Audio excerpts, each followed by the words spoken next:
Hello, friends. It is your friend Lizzy, and I am so excited. We're doing a little different version of the Lizzy Jensen Show today, and I have three guests with me who are going to introduce themselves, and we are having a very important conversation today about the state and health of women.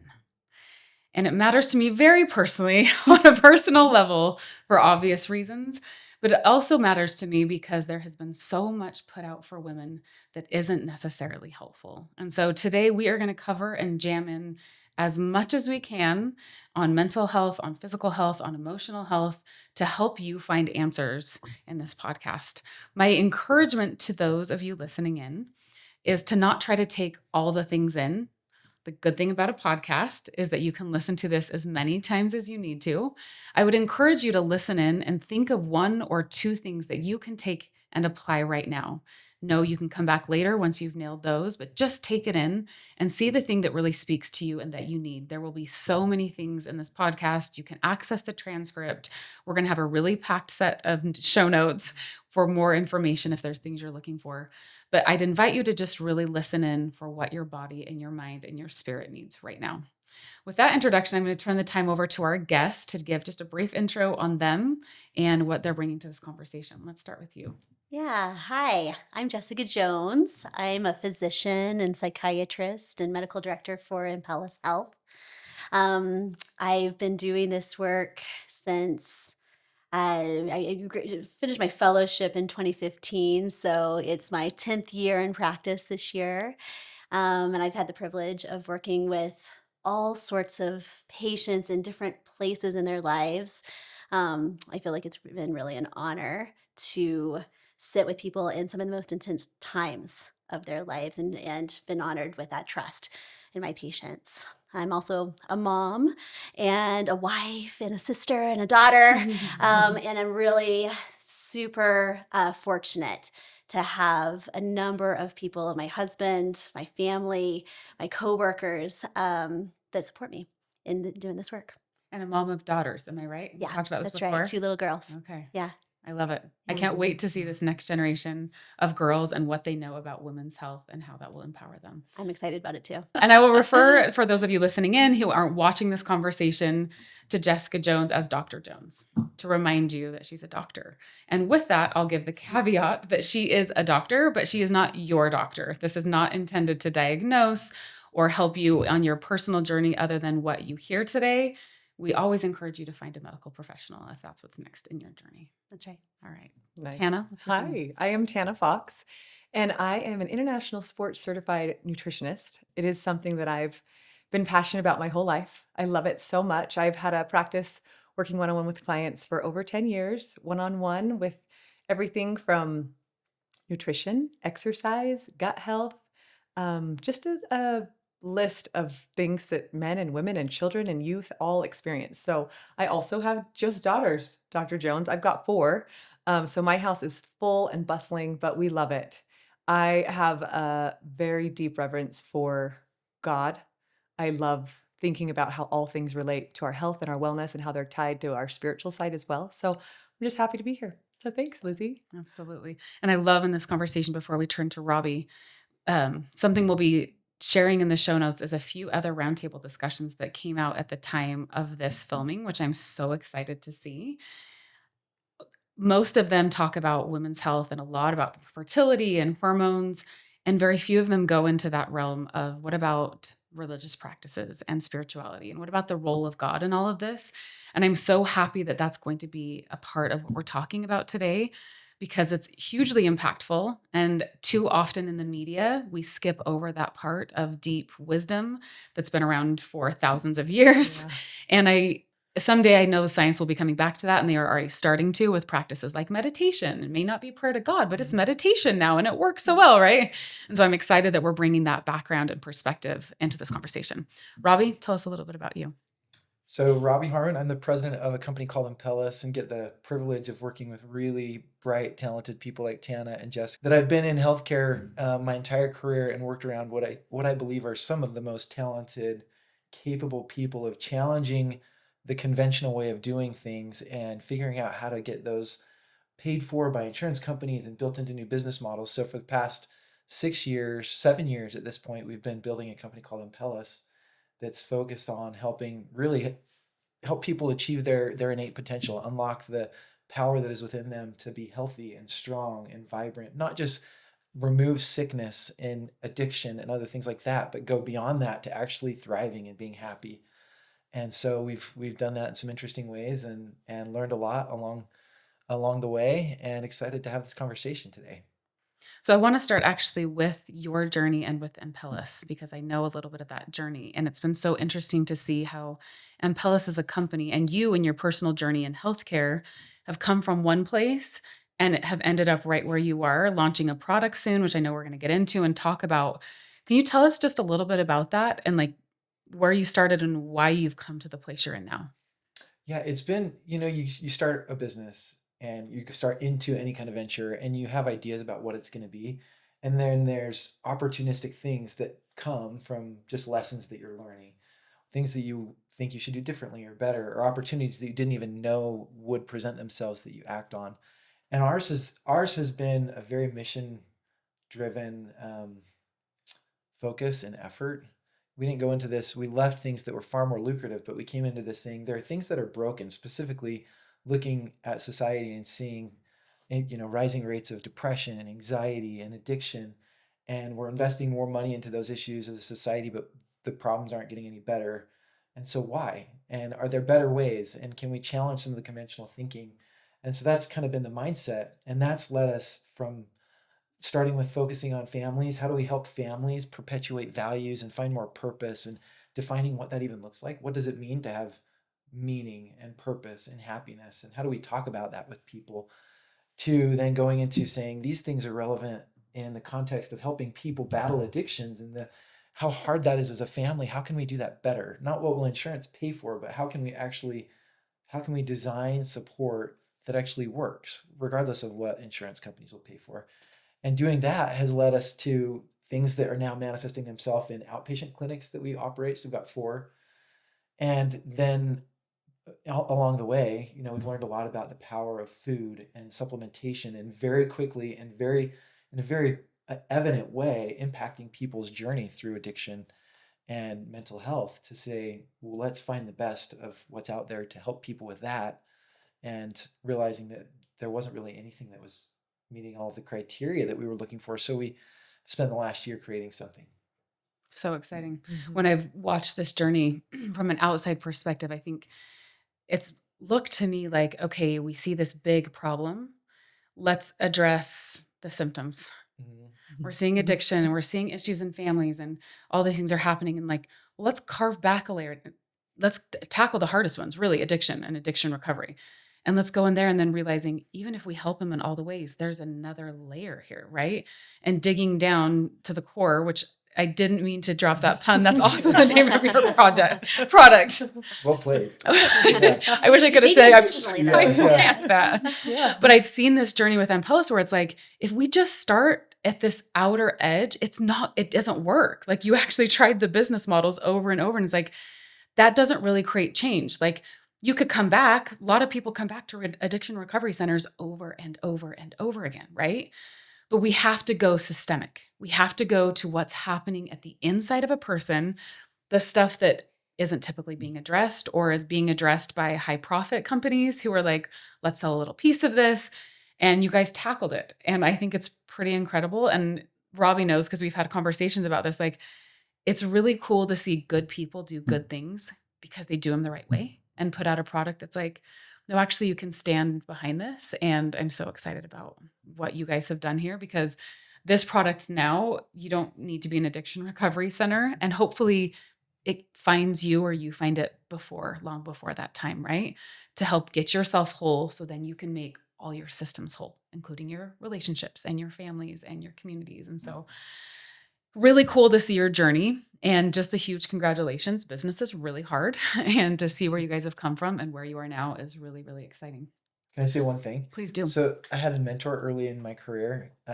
And he created the largest health insurance company in the country at that time. And he was on the board of the American Enterprise Institute, which is a conservative think tank in Washington, D.C., and worked with some of the brightest minds in America in tackling big problems. And one of those was James Wilson. If you've heard of the broken windows theory, Malcolm Gladwell talks about that in his book Tipping Point, I think think it was Tipping Point. But anyway, so he's talking to James Wilson and just, how do you keep coming up with these breakthrough ideas that are changing the way things are done in big cities, New York City, and reducing vandalism and crime and whatever. And his response was, my gift from my maker is to see the obvious and have the audacity to do something about it. And I feel like that's kind of, it encapsulates what we've been trying to do anyway. There's some things that just feel right. They just seem obvious, but why aren't they happening in healthcare settings more commonly? And then trying to figure out how do we make that happen and having the audacity to actually act on it. That's kind of been the path we've been on. And sometimes we've failed and stumbled, and sometimes we've done things that have really made a difference. So it's been a fun journey to do it like that, with that focus. I love bringing people on the show who are the audacious, right? Who are like, I don't know, this career path I took or this family path I took made sense to no one else but my maker. And I jumped all in. And how proud you'll be at the end of your life if those are the decisions you made along the way, All right, so let's jump in now. Again, we're kind of talking about the state of women's health. And we're going to dive most deeply into mental health, into physical health, nutrition, and then into spiritual practices as well and lifestyle practices. Let's just set the stage. Maybe Dr. Jones, this would be a good one to you. What do you see as the stage of women's health? What do you see as the state of women's health today? Yeah, I think that we're having kind of a renaissance in a lot of ways, understanding lots of different things that we need better research, right, in helping us understand how disease, how health, how wellness presents itself in women as compared to men. A lot of research hasn't touched on that quite as well as it needs to really give us good guidance. So there's a lot of work and focus on that now, as compared to 20 years ago. There, much less. I think that there's more. I felt a real momentum in terms of expanding very, women gender specific healthcare in terms of really looking at menopause, really looking at how different different phases of life for women need to be treated differently than we have traditionally treated those. But I do think that there's a difficulty that women face in terms of sometimes unrecognized stress, right? And how it impacts women differentially as compared to men, and how that impacts our health long term as well. So that's that. Okay, I hadn't thought about that one as much, Mhm. even the impact of stress.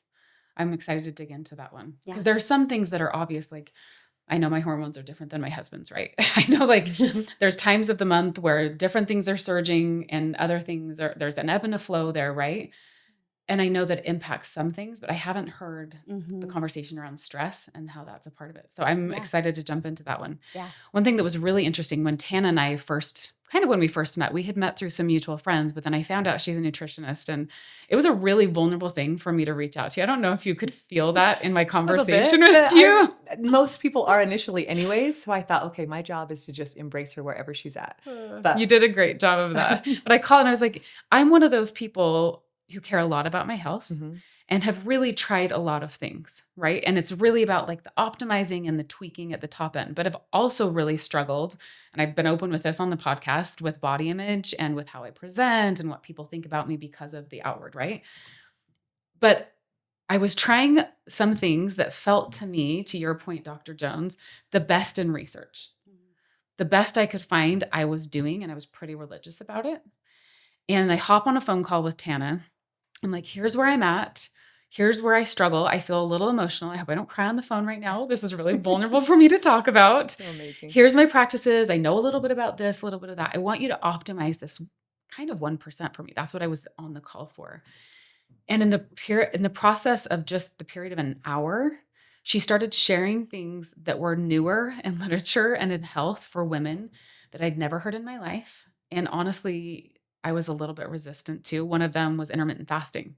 I was like, this is the thing. And intermittent fasting is the way my mind stays clear. I keep weight off because I just hit 40, yada, yada. All the things I had heard, right?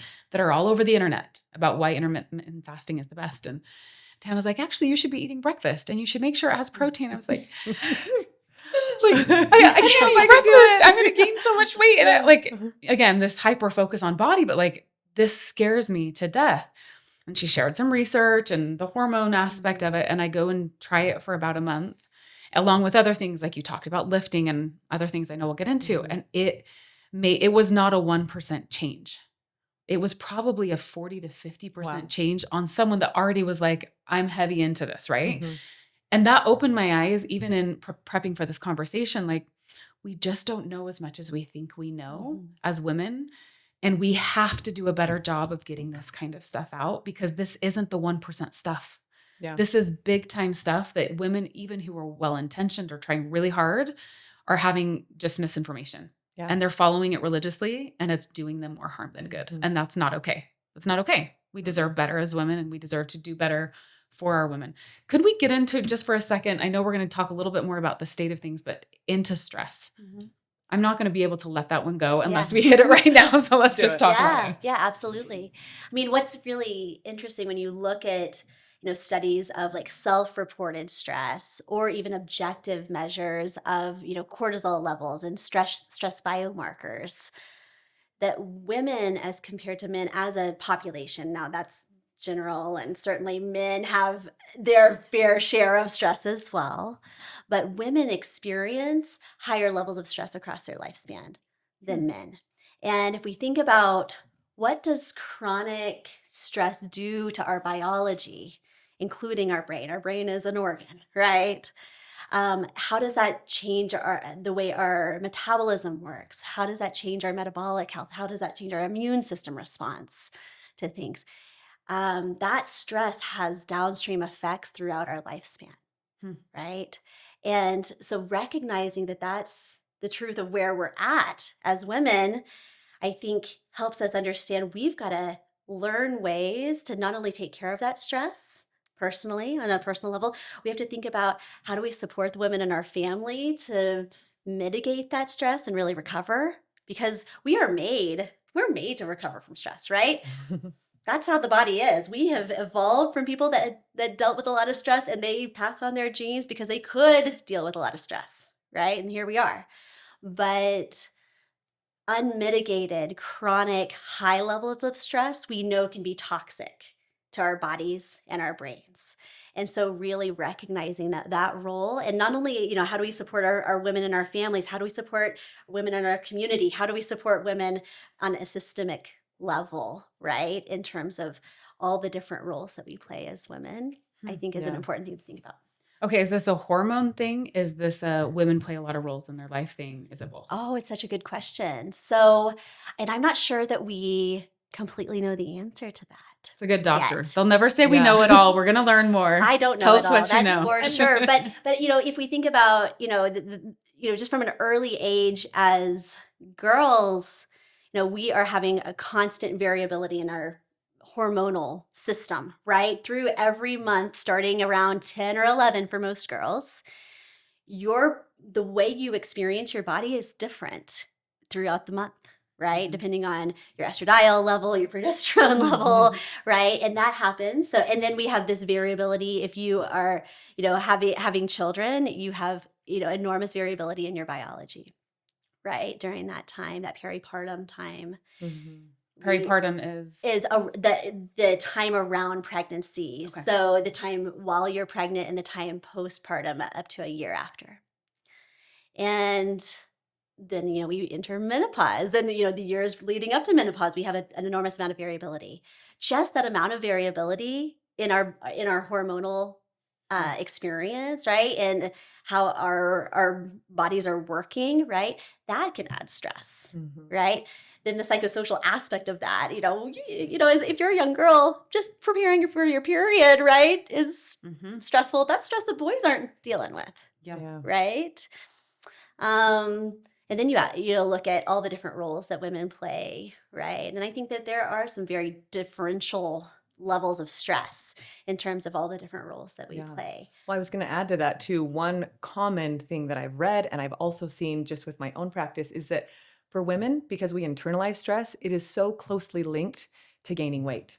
Yeah. unintentionally. They're not doing anything wrong. But when you feel the stress, then your body has an internal inflammation that rises that doesn't actually physically allow for you to even lose weight if you wanted right. to, because the insulin's up, inflammation's up. So even if we're doing all the things, checking off the boxes, eating well, stress can be one of the greatest obstacles to try to overcome because it compounds. So then you gain a little weight, then you're all of a sudden stressed about the size you have. And then all of a sudden you get a little bit insecure. And that might not be related to maybe physically, internally what's happening, but emotionally and mentally, that stress starts to build. And then it can spiral if we don't try to come in with a few tactics to reduce that. And Absolutely. it builds, and it's hard to get out of sometimes when you're in the middle of it. And sometimes we like to make this false, separation between our brain and the rest of our Yeah. body. But those stressors of worry about your body image, worry about your weight, worry about how you look, right? Probably differentially at least at 2025, right? Maybe this is going to change, and it's Yeah. not. It certainly impacts men as well, but that impacts Absolutely. your Yeah. hormones on a very cellular And level. cortisol starts to right? play a role, and Your sleep cortisol gets in goes the up. way. It can Absolutely. be a mess. Absolutely. So, and it can be this positive feedback loop, like you're Yeah. mentioning, Yeah, right? it totally can. And the way that goes into metabolic problems like weight, like insulin insensitivity, inflammation in terms of like our immune system response, how often we're gonna get sick more often Yeah. if we have a lot of chronic stress, because it's kind of like taking a mild steroid all the time. We're suppressing our nervous Yeah. system chronically if we are living with chronic high levels of stress. Yeah. Right. And how does that impact the brain? Yeah. That's Mhm. really the And crux how of my much work. is normal too? I feel like we Yeah. maybe talk about stress so much that we feel like I can't be stressed. But I've Absolutely. learned that there's a little bit of an anxiety that's okay to have. It kind of gives you the audacity to do things that you wouldn't right. do. Mhm. Someone that's, there's a saying, I can't remember it exactly, but it was like, you have to be a little bit irrationally passionate about something to make a change. And so sometimes I'm okay to embrace those moments where I feel a little bit more angry or passionate, or, whatever the feeling I'm feeling, because it can be normal. It doesn't have to be shameful. It doesn't have to carry guilt.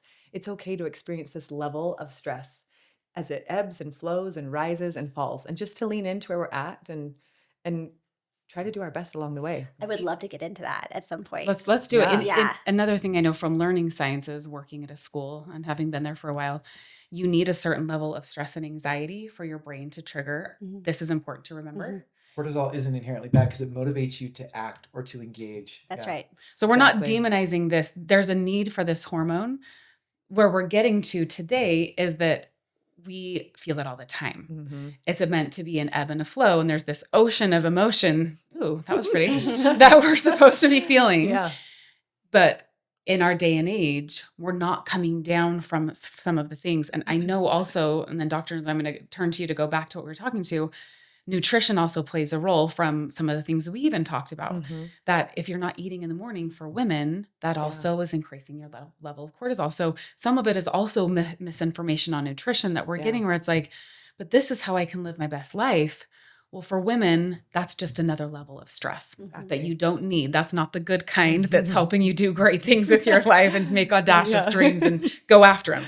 This Yeah. is a problem. Mhm. And so what do we do, Dr. Jones, and then take this where you want it, to normalize, to get within those normal ranges of stress? Yeah, where we should be? absolutely. I mean, I think that when stress becomes a problem is when it's chronically high, unmitigated, and we're not able to rest. We're not able to turn on our rest and digest part of our nervous system very well, our parasympathetic nervous system.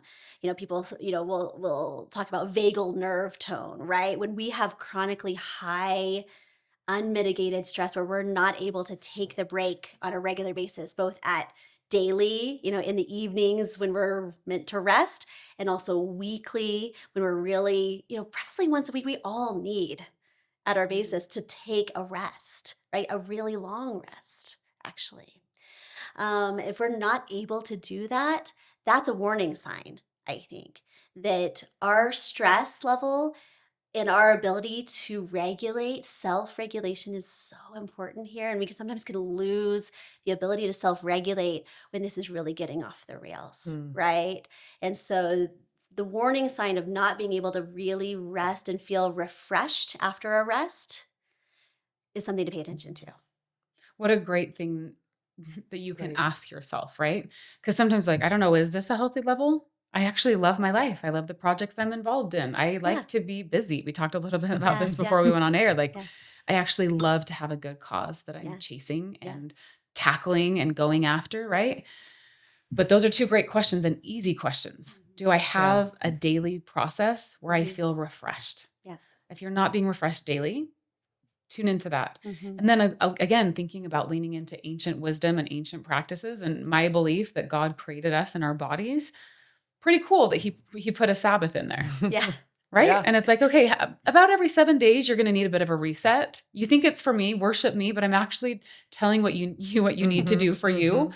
How cool is that? What are some practices thinking of a Sabbath as even a physical rest or an Mhm. opportunity for an emotional rest, for a cortisol detox? Yes. Do you have ideas there that, and anyone else as well, like for practices there on a Sabbath, on a weekly reset that we could utilize? Yeah. I mean, I could, talk about what I do personally, but I also think that, there's some things that we need to pay attention to. What tends to help us recharge, right? Because it's different for different people, Mhm. right? For me, I have a job where I interact with people a lot and I love people. I love my job, right? I love that. But it probably increases my cortisol level a bit more, right? So on a weekly basis, I make sure that I get at least a few hours to myself, right? Where I don't have the phone is not with me. I don't have people needing me Sharing immediately. their heavy troubles with you all day, Yeah. every day. Right. Yeah. Yeah. My listener is off Yeah. for Yeah. a little bit, Mhm. and for me, I go on a hike. I connect with nature. I do meditative, and spiritual practices during that time. I cook good meals. Mhm. I really think about it. Oh, I think we need a stress detox once a week, and I really try to take that pretty seriously for myself. That I'm going to take a stress detox. I'm going to have one day of the week that I don't have a lot of other things planned. I love it. That's Any good, other yeah. practices you two would add in? I love my weekly reset. I'm obsessed with it. And it Mhm. looks different than the other Yeah. days. Yeah. And I think it's funny because this was maybe first a religious practice Mhm. that people are funny about it. Like, do I keep the Sabbath day holy in the commandments? Well, that's now like a moral thing Yeah. where instead of saying, what if again, if it's a physical, emotional, spiritual thing, if this isn't about you or God being right or wrong or good or bad, That's right. what if you actually said, this is something that I need? Yeah. How would I approach that differently? And don't even make it a moral thing. Yeah. Make it a moral thing if you want. Make it a Yeah. religious thing if you want. But let's also make it an actual reset and lean into it as much as possible to get the most benefit as possible. I don't want to make it Yeah. like it's better when it's from God. I like God, my relationship with God. That's, Yeah. that's the Yeah. paradox, I think, of all the commandments, right? Like God gave us the commandments, and we should,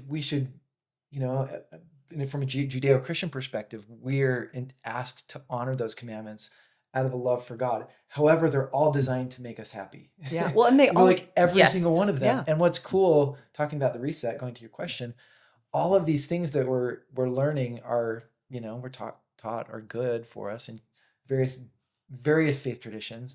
They end up impacting us at this, even down to the cellular level. So what Mhm. practices, whether it's on Sundays, I take time in evening to do a little gratitude practice. Guess what? That impacts me not just mentally, like at the cellular level, that is impacting my body, Mhm. as is eating good food, as is spending time with my family, as is going to church and being part of a community of other people and worshiping together. Like all those things, they literally do impact you, not just spiritually, but physically in a way that contribute to that reset. So But good. the Yeah. intention is really important because we can take any of these things. As humans, we're really good at taking something that might be good for us Yeah. and using it to beat ourselves over the head if we aren't doing it perfectly. Yep. And then it becomes not a recharge, not compassionate, Yeah. not refreshing, Right. life-giving Becomes another practice. to-do list. It's just Yeah. another stressor on our list Yeah. that we're not doing a good enough job on. Yeah. I love the verse of scripture that talks about the Sabbath being for man, not man for the Sabbath. Mhm. And so that's maybe another good, as you're thinking about a practice in your own life, to say, is this actually life-giving for me? Mhm. Yeah. And if not, and I still want to do it because of cultural reasons, what can I do to make this more life-giving? Mhm. I love How could that. I Thank you. shift that? Because I want to worship with my family, but maybe I don't connect with my local Yeah. congregation. So what can I do to make this Sabbath for me? Because that's Mhm. why God created it, right? Yeah.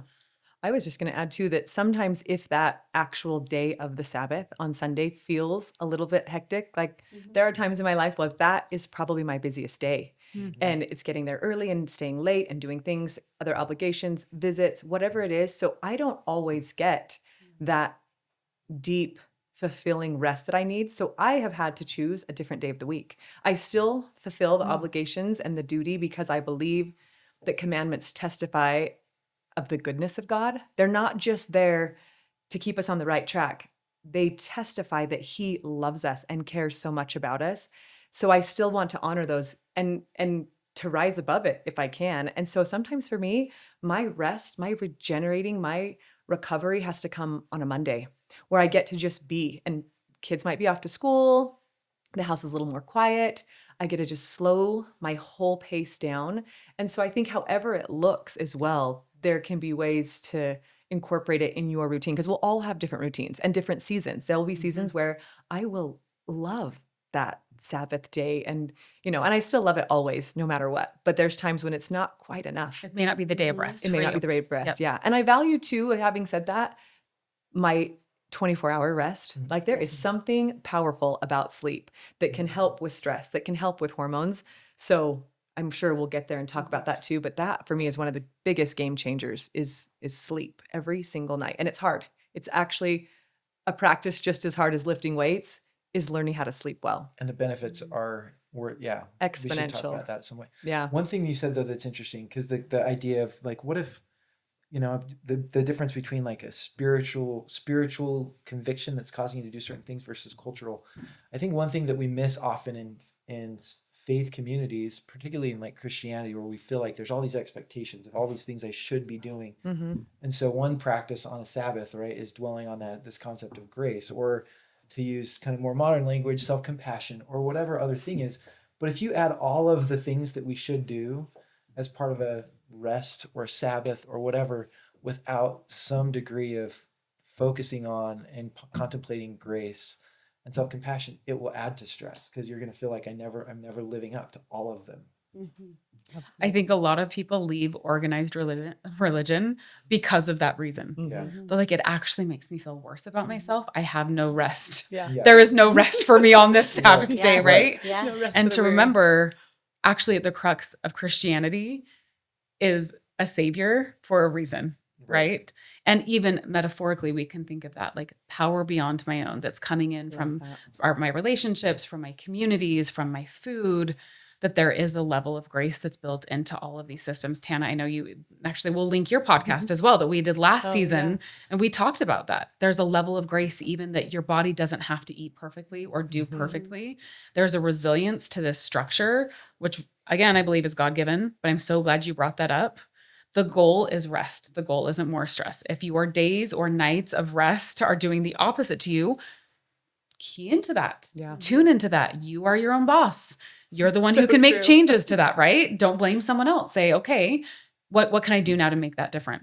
I think Stress. Great I- conversation. I Robbie, do think you want- that's a propensity women have more so than men to feel like I need to be doing all of the things. And like you then feel some weight and stress that you carry longitudinally because of that. Mhm. For whatever reason, men don't do that as much, I don't think. Yeah.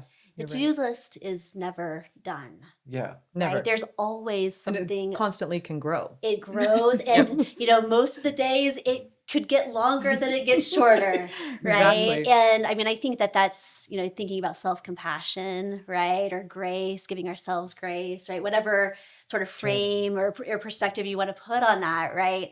I mean, one of the things that I think is very important, in a discussion about women's health is this radical acceptance of I'm not my to-do list or how complete my to-do list is. Mhm. I'm much more than that, right? I'm much more than getting everything done. And I don't have to get my to-do list done before I take my rest. Yeah. One of the questions you asked, Lizzy, when we were preparing for this, I hope I phrase it right, was something along the lines of how do we help women that feel productivity is more important than being present? Is that the question? Yeah. Present? Exactly. And I was thinking about that, and this conversation is kind of leading towards that. And I think it's hard to do in the moment. But when I think you asked something, and I sat there and asked myself this all by myself as I was reading this, like, why is it more important to be present than productive? And I realized in that moment that it's because in those moments of being present, we get an opportunity to create. We get an opportunity to develop something that might not have been on our radar. And it's those moments when I do that, when I am more present in the mess or in taking down the Halloween decorations or whatever it is, that I have just created a deeper relationship with a child, or I've stumbled upon an old memory that has created a love for me in something else. And so I think sometimes taking a second to pause allows us to do what we're divinely innately created to do, was to become more, to create, and to, that's really what we're trying to do when we're being productive, is to create. But it's interesting how that pause really allows us to do that. So Absolutely. We just have to some toggle thoughts. between it, Yeah, right? We yeah. need the productive time. We need the focus in, and we're doing all of this, and then we also need the quiet moments to focus on, well, what's the most important place for my Yes, attention and my exactly. energy, Well right? said. But if we don't have both, we can get pretty burnt out. Mm-hmm. I think also to-do lists, and I would say nutrition is similar, where it's like, if you're calorie counting or all the specific things you need to be eating, it pulls you away from what you're actually feeling in the So moment. true. From the joy of eating. The joy of eating, or am I hungry right now? Yeah. Or am I full right now? Or what is it that I actually need? And we set up systems, and systems are beautiful and helpful, and habit stacking and all the things we learn on podcasts most of the time are so helpful because they move us in the right direction. But what we're really after is wholeness. Yeah. And the peace and the presence. And so again, if that rule in the system and what we're trying to create pulls you away from actually asking yourself the question, what do I need today? What does my family need today? Then go back to yourself. Yeah. Who cares about the list? The list is just a means to that same end. Yeah. All right, we've hit on stress, and we've hit on a few lifestyle practices. I intended to end with the lifestyle practices, but let's wrap up some lifestyle practices here and dive into a few more. But maybe I want to start this with a question for you, Dr. Jones. If you had to choose medication or lifestyle practices, I'm forcing you into a really hard box on purpose, what would you choose? I guess, who am I is the question, right? What am I experiencing would be the question, right? So if I am somebody that, for multiple different reasons, I have such severe, dense depression that I can barely get out of bed, and I can't do any of the things that are important to me because I have such low energy, low motivation, poor concentration, emotion dysregulation, that I can't access the things that are important to me, and this is persistent over weeks, months, or years, then I want the medication first, because I want to get out of that as fast as humanly possible, because the severity of that impacts every aspect of who I am, right? If I'm somebody that isn't in that place, thankfully, right? And I'm living my life, but starting to feel tired a lot of the time, and feeling, like I'm not recovering consistently, but I'm still doing the things, right? But I'm starting to feel frayed at the edges. Then I think I would love to have the time and space and knowledge to know how to intervene around lifestyle interventions. She's such a pro. Yeah. She got out of that box. Well, She said. did. So well. I set a trap and you didn't take it. But so That's helpful for amazing. women listening in. Do I actually need a doctor for this? Do I actually need medication for this? Yeah. Or will something else work? If you can't access lifestyle changes Yes. and lifestyle practices, then please get help, like you said, That's as right. soon as possible. If you can access those things, you might have a world that's free and easy and requires no appointments and is mostly on the internet, which is incredible in the world we live in right now, to say, even go to chat. Here's what I'm feeling. Yeah. I can do these things. Where would you start? There's a lot of great information out there, right? Yeah. And I'm glad we say this. I'm going to ask you to take another stand. Do you like being in the hot seat right now, Dr. Jones? Yeah, bring it. I love it. I'm so glad it's her, not me. Do you think we over prescribe? Do you think that's an issue in the state of women today? I mean, I think there's been a lot of writing on this and looking into this, and I think it's probably there's two sides to it. I think that there's a population of people that are probably jumping to medication sooner than they probably absolutely need to, right? For lots of different reasons. We can get into those reasons why I think that that's the case. But then there's also a population of people that don't have access to that in ways that they need it, right? So I think it depends a lot on your socioeconomic privilege, Mhm. right? I think it has a lot to do with your, where you are in the country, right? Where you live, your cultural background, right? How empowered you are, right? In your life too. So, in the situations where I think we jump to medications more quickly, you know, in our current healthcare system, it takes a lot of effort and money and time to be able to access really great Mhm. healthcare, Mhm. let alone mental health care. I mean, the number of people that I talk to that have called 10, 15, 20 mental health professionals just to try to get access, right? Is that's a frequent experience, right? And so oftentimes because of those kinds of barriers, people are in a situation when they're struggling and they need support.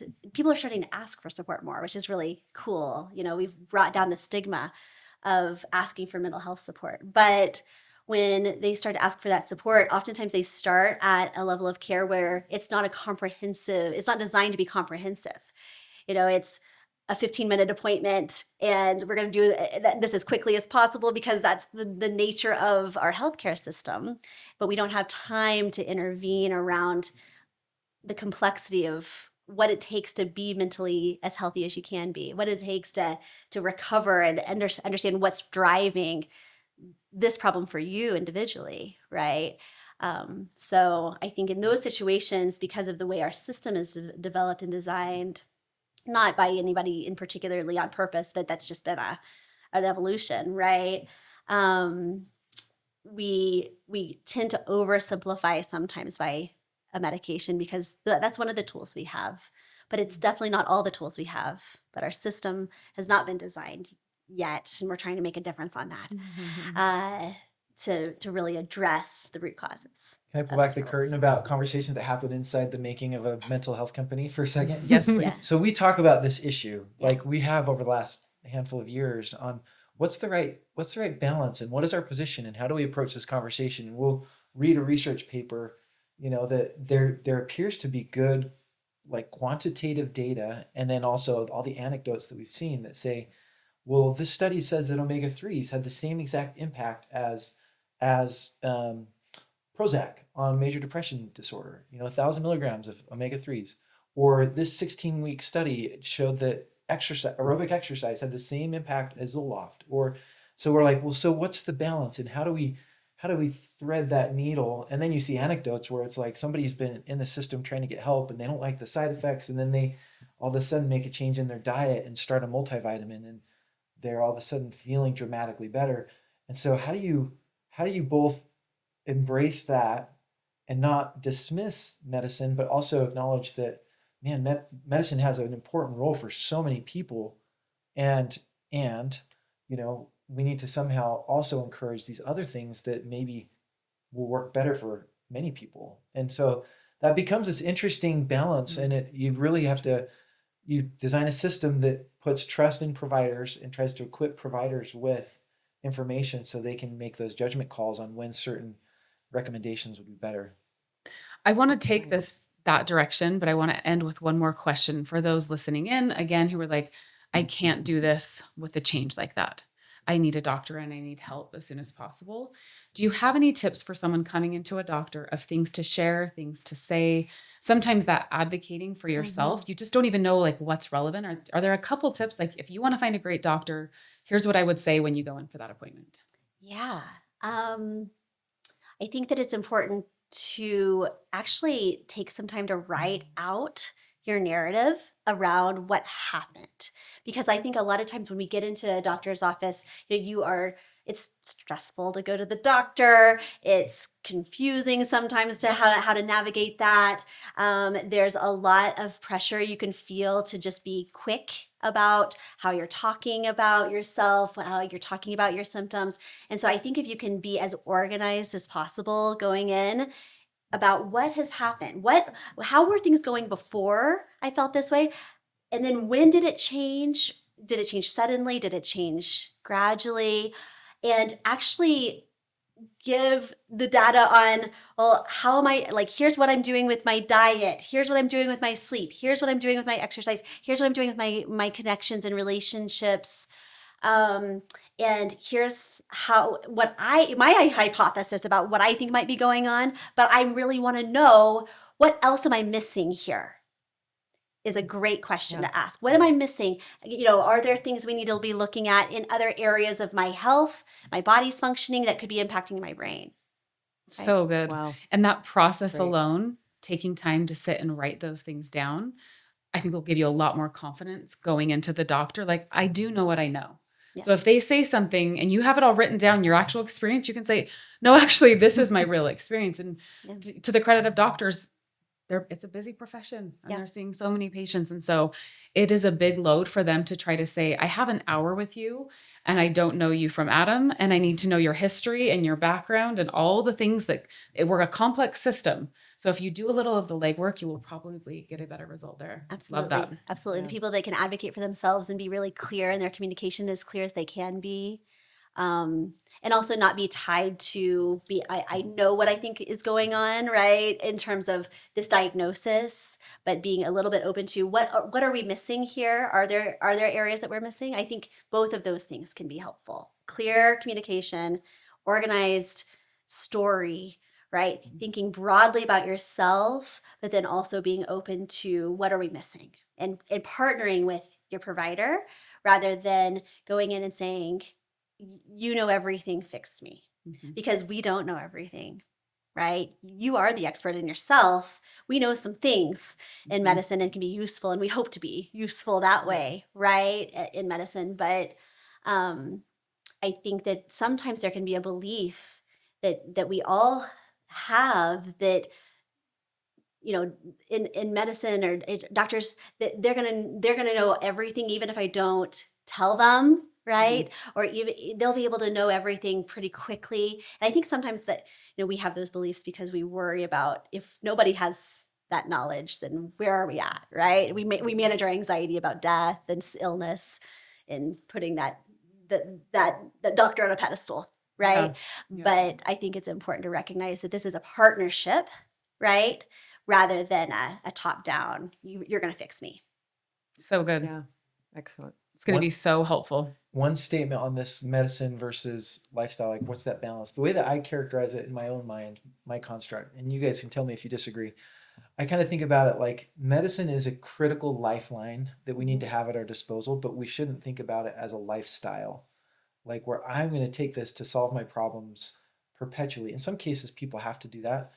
But in many, maybe even most cases, if we think about it as here's a lifeline to get me That's right. to where I can Mhm. engage in all the things that will help me from a lifestyle perspective, then that's a better mindset. Yeah. There's two sort of metaphors that I use in my practice all the time. One is sometimes we just need a really powerful lever to get that boulder out of the hole and get it rolling down the hill, right? If we are feeling like a boulder, stuck, heavy, we're not going anywhere that we want to go, sometimes we need a really powerful lever that we can use in medicine, whether it's TMS or medicine or psychotherapy or these other ketogenic diet interventions, right?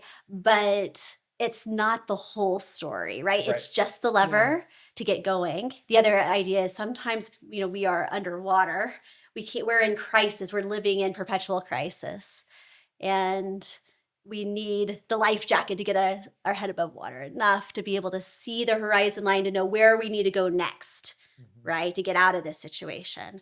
And so I'm picturing a great swim instructor sitting right next to you and like, I can teach you how to swim. And you're like, I can't see you or hear you That's right. now, right? That's I'm right. underwater. But you get me above there, then teach me how to Absolutely. swim and point me in the right direction. I can Absolutely. do something with this. And a that's great why I think sometimes people get so frustrated with, diet advice, right, that they find on the internet, or exercise advice that they find is like, I'm just drowning, right? I can't focus on that right now. So, we talk a lot about sequencing these interventions in our practice, where we get you up out of the crisis, above water, and enough where you can see the horizon line and make some reflective decisions about what's the next step that would lead to better health for me, that I feel like is possible in my individual life. Because people, if they can listen to that small voice inside them, right, they often know what the next step is if they're out of the crisis and they can see the horizon.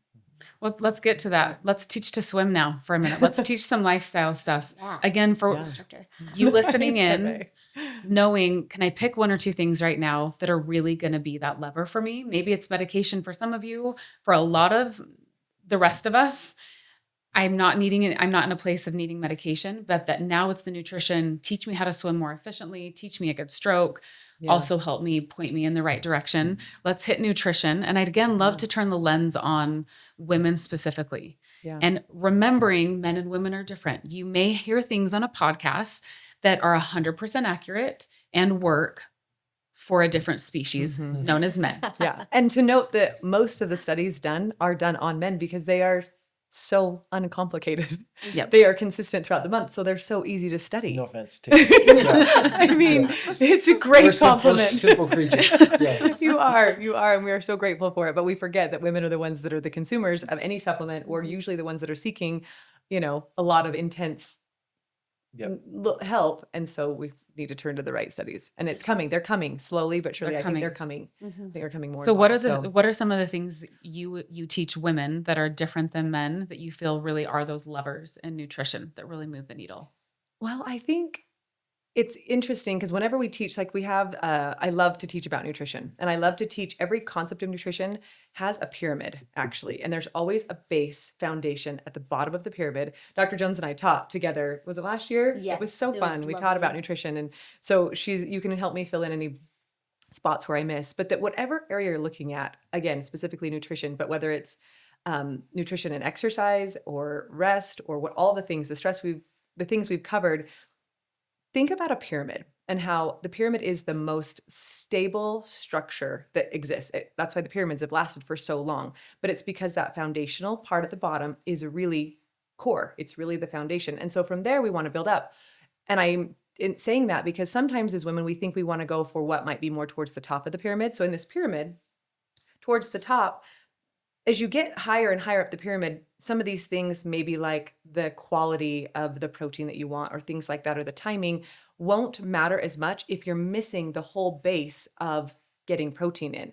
So to not just grab whatever sounds good or whatever sounds easy, but to educate yourself enough or just to practice enough to get your own conviction of some of these principles before you just start grabbing at whatever is one of the most important places to start, I think, where we will try to grab, like you mentioned, intermittent fasting, or we'll try to grab a weight loss supplement, right? Or we'll try to grab something, but really starting at the foundation is so, I can't remind people enough that it's basic, but it's meant to be. It should feel familiar and it should feel comfortable and it should feel easy because that's how we were meant to live. We weren't meant to live a complicated life. So to answer your question, I think that some of these basic things that we underestimate the power of is going to be movement. Drastically, I think we underestimate the power of movement, and that we don't really age. We'll have aging because of time, but what increases our aging is when we stop moving. And so I would encourage anyone that whatever level of movement you're at to reassess, and how much am I moving? Can I move more? Can I change what movement I'm already doing? I think that gets into our bodies at a cellular level and really starts to turn on some of these neurotransmitters, releases BDNF with contractions, and help sharpen our brain to help improve our mental health. So I love movement. And of course, I love the power of protein. Protein is the base. Those amino acids that make up proteins are the building blocks of our bodies. And they're also so greatly connected to the strength of our minds as well. Protein, it's overdone probably in every podcast. Everyone's telling you to eat protein and get a weighted vest, right? But I cannot underestimate, again, also the power of protein and making sure that every meal you've got 20 to 30 grams of protein. And I think to remember that as you age, you are going to need a little bit more protein. Like a teenager, they're okay with getting protein in the amount of teens in the grams, right? 20s and 30s, you're probably wonderful at 20 and 30. But as we're getting into our 40s and 30s, to not shy away from that higher amount of protein, because it really does repair as we go through protein synthesis, as we go through our body literally relying on food to do this, because some of our hormones are declining, some of our growth hormones are slowing down. So we want to use food in a powerful way to do that. So walking, protein's one of them. I think we can never underestimate the power of fruits and vegetables, nuts and seeds and plants. 30 plants a week is really what would be amazing if we could all hit that. And it seems a little tricky, like, to get the diversity of 30 different kinds of again, seeds, nuts, fruits, vegetables. But if you look at one salad for one meal, you could have sweet peppers, avocados, some almonds in there, a little bit of a tomato. In one meal, you've already got 4, and that's only one day. And you have 4 or 5 meals a day, 7 days more in the week. So looking at your diversity, because in the diversity comes fiber. And that was another topic that just popped into my head.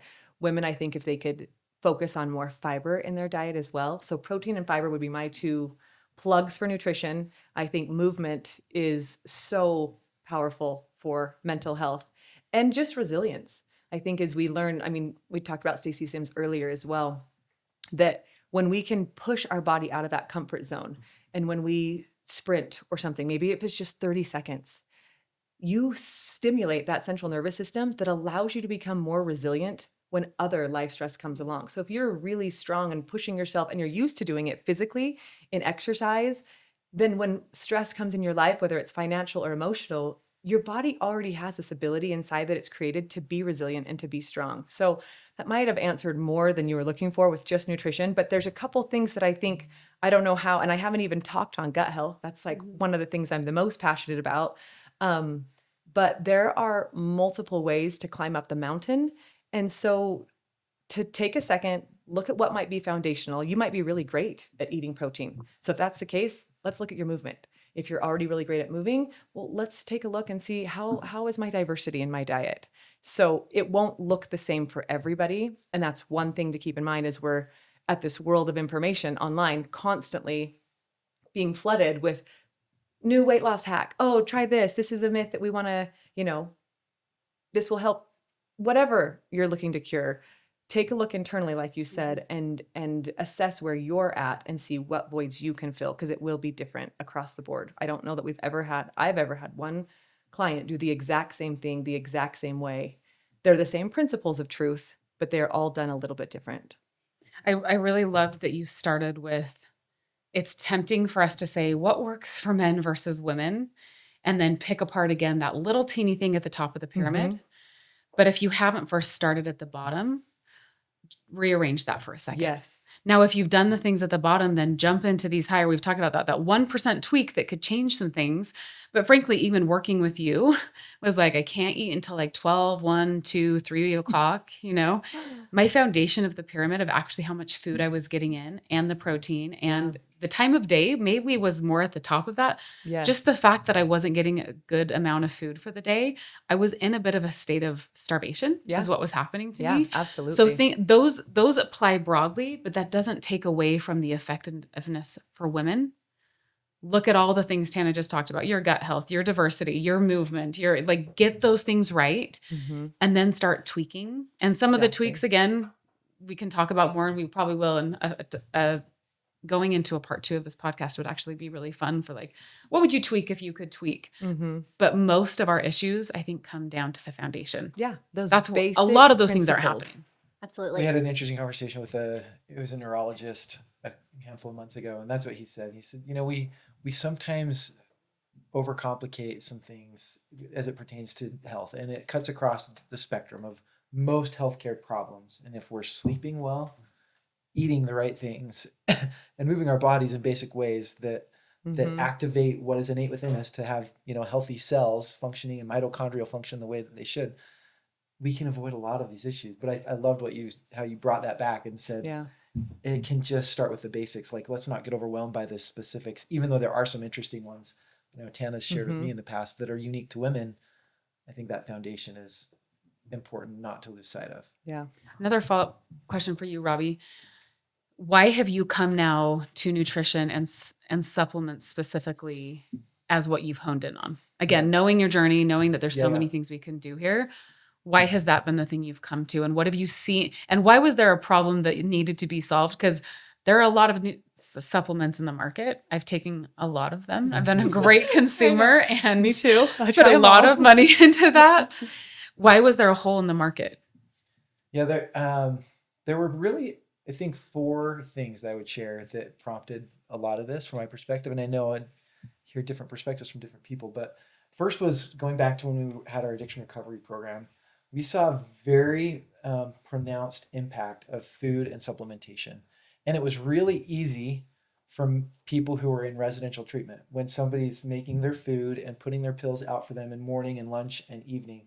But then when men would go home and we'd support them for a year, because this was a men's program, the compliance would drop precipitously. 1, because it was too expensive, and 2 is because it was annoying. And so, And they maybe didn't have the skills. They didn't know how to cook like a chef Yeah. knows how to Right. cook. They don't know. They haven't heard of half of those fruits and vegetables, let alone tried to prepare them Yeah, for right. themselves. Yeah. So that was one thing was we just saw that it made a big difference. Food and supplementation, targeted supplementation, very quickly helped enhance the benefits of the food they were eating. And so we saw that, and then we saw that they either couldn't afford it or it was too complicated. That was one. And so I came out with this fire, like there's something here. And then we had these outpatient clinics, and we're talking to Dr. Jones about all these things. And like, just tell people to sleep and exercise and eat better food. That's all. And then she would remind me, as she has here, it's like I love that. sometimes these people literally they're not like at the cellular level, they're not functioning yet at a place where they can engage in those behaviors. And so we're like, okay, so we somehow have to give them energy in a simple way that helps them start to level up, get above water. Sometimes it might be medicine, but maybe we can do that with supplementation, because we saw that work in our residential treatment program. So that was another motivation to say, well, now we have to find something that simplifies it, that makes it affordable, and gives them all the right things to actually elevate them to function, so they can now start to engage in all this other stuff. And so then we started this process. Tanna was involved in just looking and trying to find products that existed that met the criteria of evidence-based doses that would actually have a noticeable impact, not just something you can market and sell. And nothing synthetic too. Nothing synthetic. So that was another big learning, another moment. We met somebody who started to educate us on the benefits of whole food-based ingredients rather than synthetic isolates. And the difference is, right, you can isolate an active compound, say in vitamin C, it's ascorbic acid. So that's what you see on all your labels. And if you give that to somebody in isolation, your body's, it'll use some of it, but it's not used to getting it like that, because usually you get it through a fruit that has all these cofactors or other things with it that help your body recognize it, transport it, and absorb it. And so it stays in your tissues a lot longer. So we started saying, okay, where can we find an all-in-one, so somebody doesn't have to take 8 things, evidence-based doses, whole food-based product? And we looked for 4 or 5 months and met with a lot of companies, and we couldn't find it. So we didn't ever start with the intention of creating something. It was just, what can we recommend to people? And then when we couldn't find that, we said, let's go create something. And then we started asking, why doesn't this exist yet? And everybody said, because it's going to be way too expensive to create that. And usually you break that into 8 products and you can sell it 8 times and make this much more money. And then our response was, well, yeah, but that's not solving the problem. Like, we don't want it to be complicated or expensive. So anyway, it's been a labor of love for the last year to try to formulate something that checks all those boxes. And we're really excited. And it'll be, we hope, just a gap filler, a nutritional foundational gap filler for people that makes it easier to hopefully address those, sometimes foundational cellular kind of energy problems, and get people to where they can now engage in stuff that really matters for them in a way that's not overwhelming and not expensive. So again, knowing a little bit about your business journey, most people see that supplements are a lucrative business because you can put fake things in there. Like the actual multiples. And I know you're not about demonizing other supplements, but I'm going to call them out because we need information, right? Most supplements are using synthetic materials, and that's why they have a multiple. What is a typical multiple on a supplement? Like 7 to 10 times. They sell it for like 7 to 10 times the cost. And so actually what you're paying for this nice premium product that says all natural, or what are some other words that aren't regulated that you could put? You can't use organic unless you're really meaning organic, Yeah. but But real, no artificial, no Yeah. artificial. yeah. But synthetic isn't under no artificial. You can still have synthetically made Right. Yes. Yeah. And materials. consider it natural as And- well. Yeah. So It's so confusing. I think if I have friends who have just flipped supplement companies and they start one and then they change the branding and start the other because they know the multiples on them is so good. high. One of the questions, again, when we were chatting and I was hearing about what you guys were doing, was like, we're a little bit nervous because once you do it with real food, you don't have the same multiples and you have to be a little scrappier in your marketing and you have to Yeah. get the word out different ways. But let's compare. So the supplement that you have is more like a whole food product it's called Core Core 7. 7, and it's intended to be that core baseline of what you need. And you've done the work on what are those little tweaks at the 1%, or what are the ingredients that are hard to get unless maybe you're always eating Indian food. You won't normally have whatever, right? Turmeric You're not getting and saffron saffron. or turmeric Yes, or whatever. I knew Yeah. Indian food was going to Yes. be one that you could pull something out of. And in our Western diets, we don't typically do this. What are some other products that are similar to yours, and why wasn't that enough for you? Because I think the easier road would have been like, let's just be affiliates and recommend some of these That's other where we started. projects, That's where right? we started, You don't want to literally. produce your own product. No. That wasn't the business you were in. No, we're No. healthcare services people. Yeah. Tanna, do you want to answer that? No, Or go do you want ahead. I mean, either way, I do you want me to talk about like what Be products specific. to What were be- the things that you were looking at that you said, actually, we can't recommend this? And why? Go for it, Robbie. Am I okay Yeah, to yeah. push you Yeah, there? please, I'm no, sorry. please. I know you're not like in the business of No. fear tactics and demonization of other competitors, but actually it's important to say, why wasn't that enough for you? Yeah. You took a harder road for a reason. There were a couple things. One, so I mentioned one. One was the breadth of what was included. So, for example, you look at we started by saying we needed to be simple. So think of all-in-one products. You have multivitamins, but those are missing all your probiotics and your fiber and your other minerals like magnesium and whatever adaptogens and ashwagandha, whatever else. So we said, well, okay, we need to do all in one. So then you get to products like AG1 or IM8 or Which I was a big Athletic Greens, Me then too. turned AG1 fan, right? Like, a long again, time. my husband and I have Yeah. paid too much and we take our health really Yeah. seriously, right? Yeah. And I'm hearing from Huberman, like, this Yeah. is the thing that I took. And Yeah. I know he's science-based. Yeah. So I'm going to buy the thing that he Yes. recommended. And there's others in that same vein, right? It's not just AG1s. No.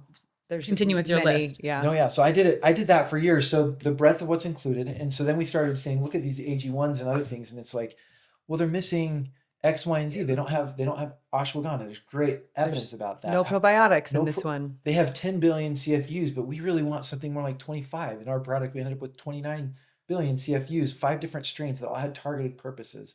Or there's mushrooms that are really helpful for mood and helping people there. Or omegas, we wanted omegas or magnesium. Like those just weren't there. Hmm. Like these hero ingredients that there's great data behind didn't exist in the other all-in-one products. So that was one. The other was doses, where you look at these products and you see that they have all these things on the label and it looks really compelling. And credit to Tanna, she's helped educate me on how to be critical about labels.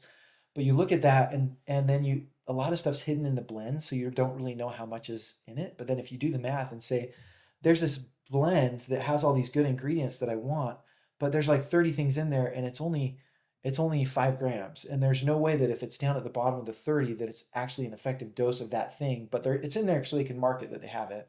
And then the other was the whole food realization. As we dug in, it's like, we're just a lot of those synthetic isolates, because of what we described, they don't have those cofactors that help us recognize, transport, store it in our tissues, Yeah. etc.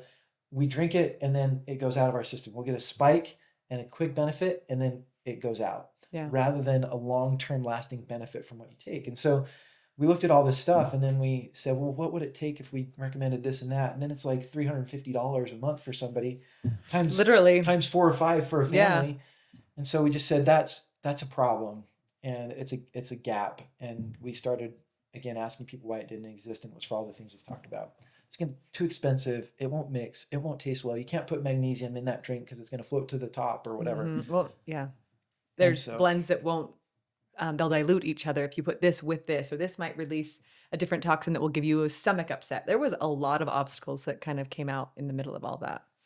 I talked to a manufacturer yesterday who does a lot of products, and they focus on medical grade nutritional products. And they said, we see so many things that come through that are just copycats. And they said, this is actually, wow. Like, this is really unique. And I know every single one of these ingredients, this is going to change the way people feel. And it's really impressive. And I can't believe you're only going to sell it for that much money. I have to ask, are you, I'm being really open right now. Yeah. Are you worried about the uphill battle of not having the multiples and still needing to market? Like, what pushed you to say, like, I mean, maybe we're just getting back to the beginning of the episode, the actual audacity to say a lot of people probably wouldn't actually take that one on because without big multiples, you can't mass market. You need enough money to get a spot on a big whatever, You're so right. Yeah. I mean, our approach has been simply that if we don't do that, it won't work for my family. You know, and so it has to. And if it works, people will share it. That's our whole premise, is if we can create a better product at a lower price point, people will share it because it's working. And that's often how stuff like this works, disruptive innovation. Like you create you don't just build on what's there. You try to create something different at a lower price point usually. And if it works, it spreads. And there's integrity behind it too, which for me was, as you know, I'm not a founder of the company or anything like that, but to be a part of it from this perspective, there was so much truth and honesty and integrity, like I said again, behind it, that you can't not stand behind it and know that no matter who you recommend it to or how you describe it, that there is so much truth behind the product in every single ingredient, in the combination of them, that it's undeniable. You can't walk away from this, no matter if you're really in the position, in the mission to help people make change, especially in this mental health world that is only on the uptick. It's rising. And especially in our youth, that's, I think, where it just breaks my heart. Then we'd be crazy to not know that there is something that we can do about it. And if this is what it looks like, then so be it. I think there's companies that will need to withstand the millennium. I've told Robbie this before, like we know that some beautiful things will be happening in the near future. And a lot of those things that don't have foundation will crumble.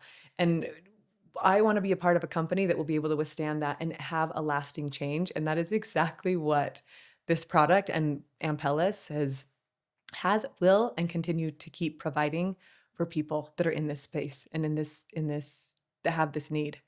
So from a macro perspective, thinking about consumerism and where we've come from, and I even think going back to the issue of stress for women, we do most of the buying typically. Of course, there's always exceptions. Sometimes the man mostly does the women, whatever, right? Yeah. But most of the money that consumers spend is from women, and we're being like pulled in all these directions, right? Marketing spend is huge. It's targeting women mostly. Yeah. We're trying to make great decisions for our families.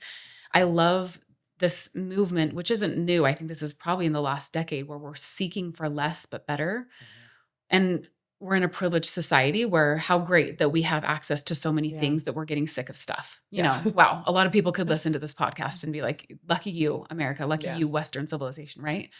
But we're pulling the pendulum back to, I even think about a lot of our parents' generation and big money that's been in pharma, that's been in products. Yeah. And then we're seeing this one documentary after another come out and say, profits were put over people. Profits were put over people over and over, whether it's like I can't remember the movie about the Teflon and the pans. What was that one? Oh, was it a documentary? Oh, it was so good. No, it was mainstream. It won some, I think even won some awards, but what actually was happening, they knew that these nonstick surfaces were creating huge problems downstream, what was coming from the factories into the water.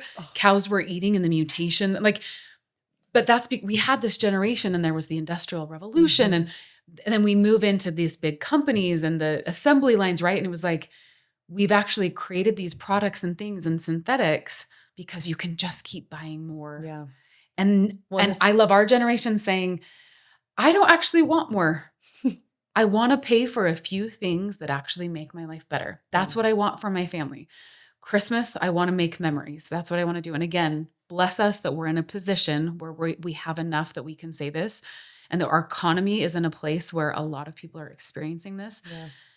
But even if your money is tight, maybe even more so if your money is tight, to be able to say, where am I spending the precious dollars? And those Yes. with money, how can I be a steward so that the things that I'm paying for, I'm being a good steward of that money, and that the excess isn't just going to me and my family. Yeah. So I love this movement in general. And I love that you're a company that's saying, we're going to do this in health at the risk of knowing that we're not making multiples when we do this, but we're doing it the right way.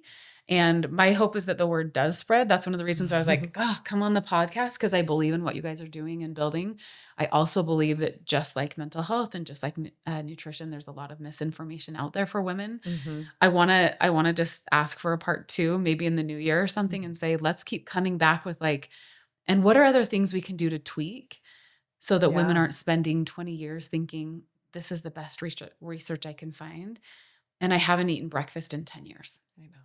And I'm really tired, and I Mhm. have high levels of cortisol every single morning Mhm. when stress is already higher because I have 5 kids I'm getting out of the door. Yeah. And now Yeah. I'm starting with protein and a great breakfast. And I'm like, watch out, world. Right. Watch out. Well, I'm and like here for it. I am ready for my I day. And I'm I going to, love what you're don't want to go off on the saying. soapbox, but Yeah. let's bring this to the world and bring this to women and everybody who's championing women right now to have more research done or more products made that are less but better and that are doing it in the right way. Like that is the cause I'm behind and Yeah.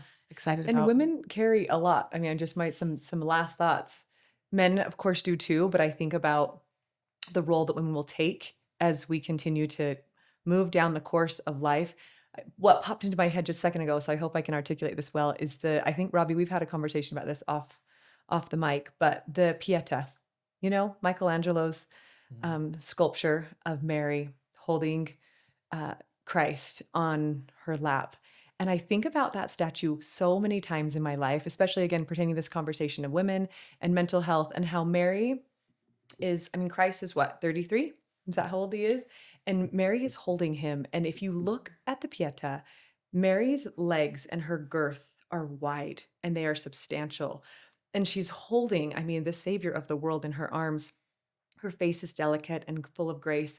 But as every time I look at that, I think, oh, Mary was probably right around the age where we're going to be entering into in these next little bit. We have so much to carry.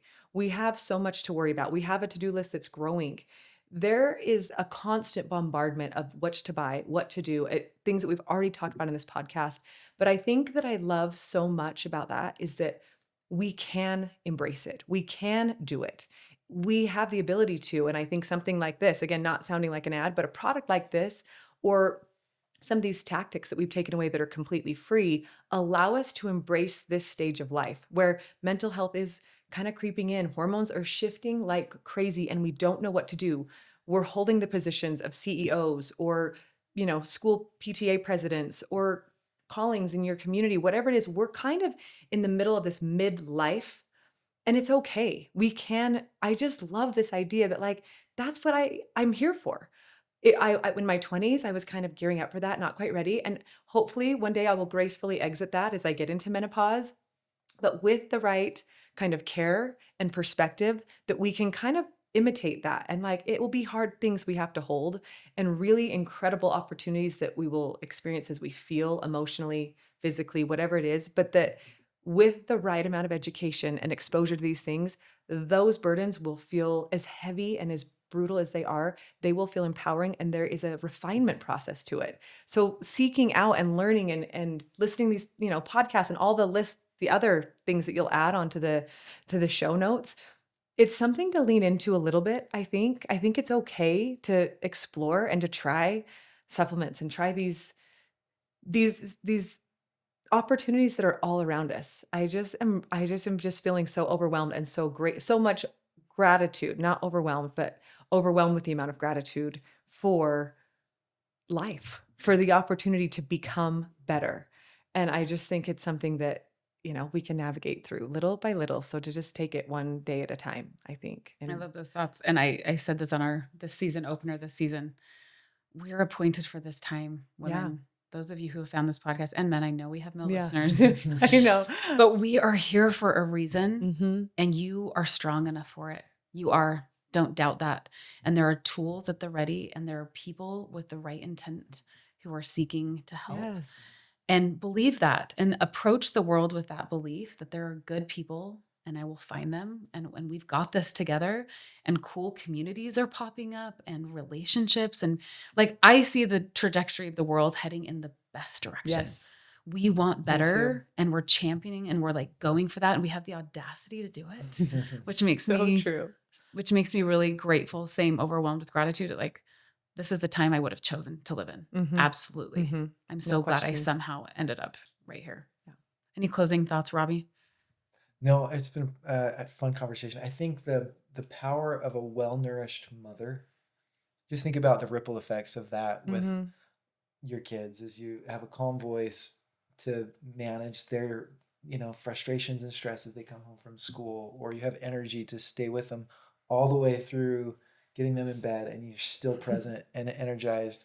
And that's just, there's ripple effects of that into the community and all the different ways that women engage and support. So we feel excited about being playing a small part in maybe Yeah. helping just nourish mothers, because it's important for not just families. It's not just a health issue for the Yeah. mom. It's a societal thing. And so we're grateful that we can play a small part of that.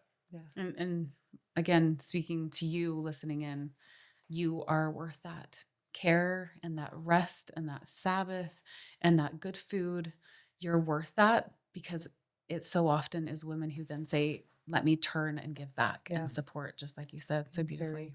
Well, this was so fun to have you on. I'm so excited about your Great. launch of Core 7. What's the official launch date? November 12th. 12th. November 12th. Yeah. Okay. So Yeah. this will probably Coming up. air just after your launch date. So we'll put a link Perfect where they can timing. find the supplement, the product, and then other great podcasts that we found on these same topics of mental health. But wishing you the best. Really excited for you guys. And thanks for the good you're doing to put out good things to the world. Lizzy.